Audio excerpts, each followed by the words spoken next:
What's up? It's a Tramp Championship Beer. Thanks for watching. We're going to start something new tonight. Reaction videos to the big wrestling shows. Smackdown, Raw, pay-per-views.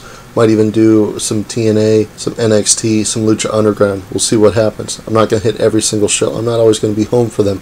But the ones I'm home for, I'm going to come and do a quick reaction video. I'm not going to spend a lot of time. I don't like watching hour-long recaps of a 3-hour show. We're not going to take that long. It's going to be quick, beat by beat. We're going to try and stay positive. We're wrestling fans. Why do we have to bitch about stuff? Enjoy. So, first segment, we had the Divas Match. Becky's out at ringside. Obviously, she's going to be involved in the finish.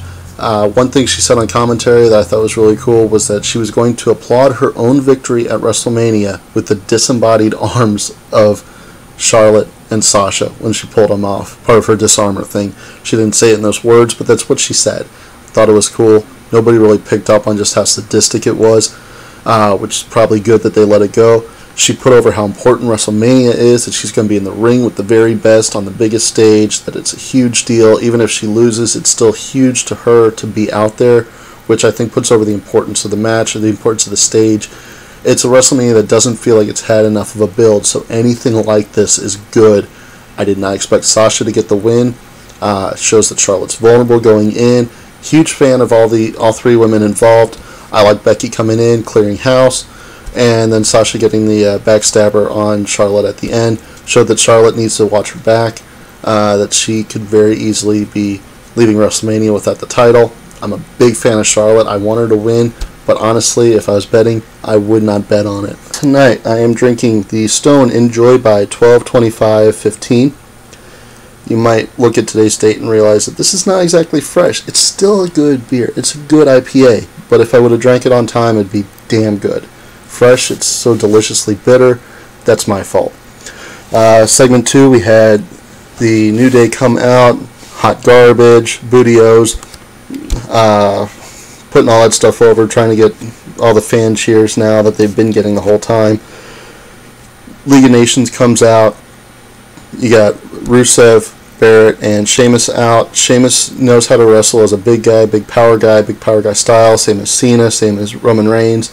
He has his few moves, he hurts you, and that's it. That's what he's supposed to do. He's good at it. He's been doing it long enough, he knows what he's doing. Kofi's been wrestling against that style for long enough, he knows what he's doing. Good match.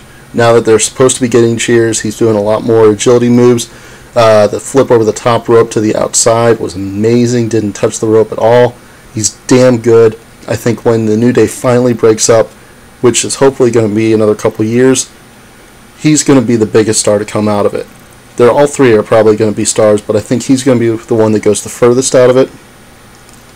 And at WrestleMania, it's interesting. They're really starting to put over that the New Day does not have numbers on their side like they usually do. Usually it's 3-on-2. This match, because there were 3-and-3 on the outside, they actually got distracted and lost. And at WrestleMania it's going to be 4-on-3. And I think that's something that they're finally really starting to put over, that New Day is actually at a disadvantage because of that. Alright, next segment we've got the Usos versus the Ascension. The Ascension is probably one of the biggest wastes of talent we've seen. They were absolutely fantastic in NXT. And ever since they got called up to the main roster, they've just kind of languished. I think when we get more of the NXT tag teams called up, hopefully after WrestleMania, not too long after, hopefully we'll see more from the Ascension. If not, at least they made it onto TV. They're getting paid. They're getting paid more now than they were in NXT. Good for them.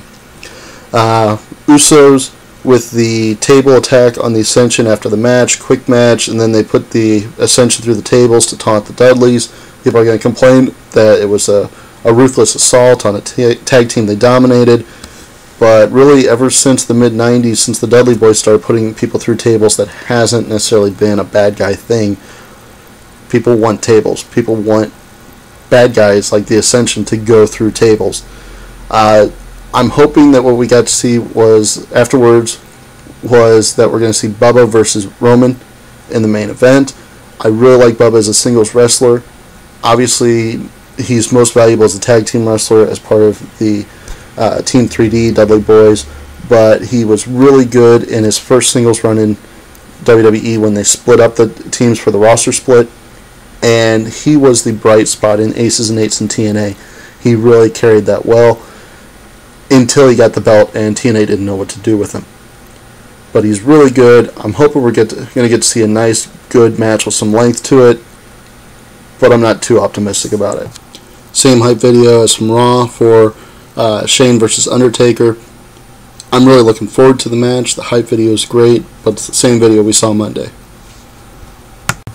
Alright, so we've got the tag team match. We got Miz and Kevin Owens versus Sami Zayn, Dolph Ziggler, all four men.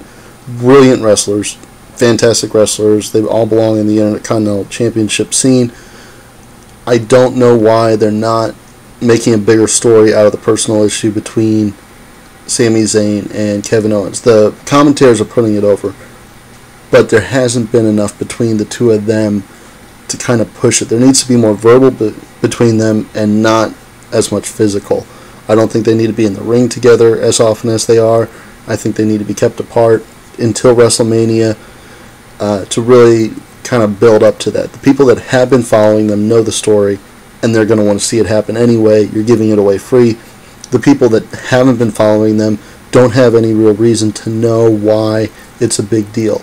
You can tell them, but you're not showing them. And I think that's something that they need to work on over the next week. And I'm hoping that at WrestleMania there's a big moment with the two of them that kind of furthers their story.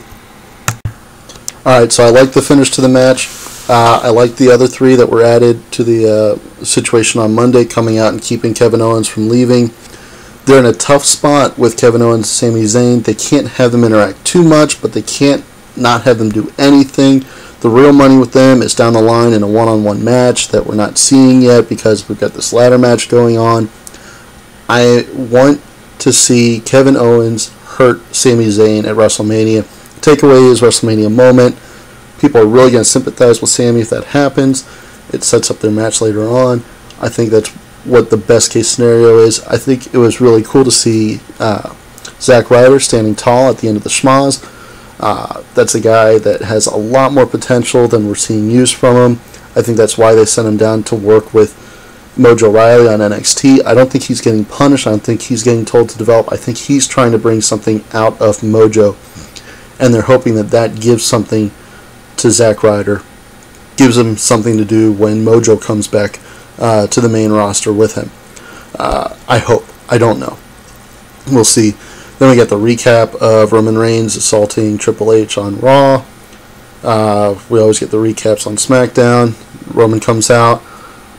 It's just going to be a single match, not a street fight, but I'm sure that's going to devolve into a schmoz almost immediately with the two. So we're probably not going to see the long main event that I was hoping for. Yup.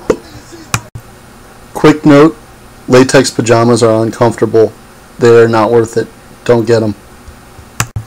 I really enjoyed both Lucha Dragons. I really liked Hunico when he first unmasked as Sin Cara Negro. I really liked when they started to focus on him a little bit. They started to show some of his at-home stuff, started to give him a little bit of personality. Then they put him with Camacho, and that didn't really work. And then they sent him back down, put him back as Sin Cara when the original Sin Cara left. I really like him. I think he's got a lot of potential. I wish they'd give him the microphone more. He's got a lot of personality that can come out that they just don't let happen.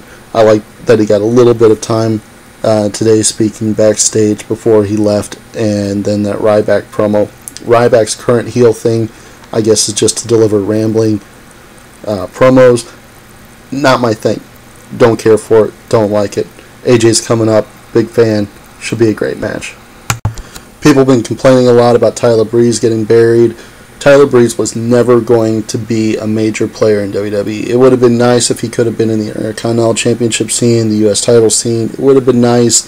It could have happened, but it didn't. For whatever reason, he's kind of stalled at that Fandango level. He's still on the main roster. That's still so much higher than NXT. It sucks that he's getting beat in just a couple minutes by AJ Styles. I love AJ Styles. Nothing bad about AJ Styles. It sucks for Tyler Breeze that he's losing so quick, but still being used this way on the main roster is still better in a lot of ways than not being used at all.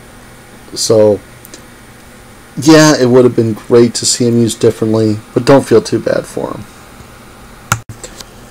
I love the idea that Brock and Dean Ambrose were going to have a common enemy, and that Dean was going to come out to beat on the Wyatt family, but by the time he got to the ring, Brock had already disposed of them. So they just had to beat each other up. I think that's brilliant. Paul Heyman's promo about how Brock is the most dangerous weapon in wrestling, more dangerous than anything Dean Ambrose could bring to the ring, was brilliant. Paul Heyman, always brilliant on the mic. Never a bad Paul Heyman promo. Not in the last 20 years. Overall, good show. We've still got next week for the go-home show on Raw, then the SmackDown lame duck go-home. Really good show. Really put over a lot of things that need to be put over, especially in the mid-card. You know, you're not going to see a lot of the major stories progress, but you do see a little bit of flavor to them. It's kind of the color commentary to the play-by-play of Raw. And I really like how a lot more things get fleshed out. I would have liked to have seen a little bit more between AJ Styles and Chris Jericho than just the AJ Styles winning a match real quick. But minor quibbles, overall good show. Thank you for stopping in for my first video reaction to SmackDown. We're going to do this again on Raw next week. Probably do it again for SmackDown, and we'll definitely do it for WrestleMania. Thanks for hanging out.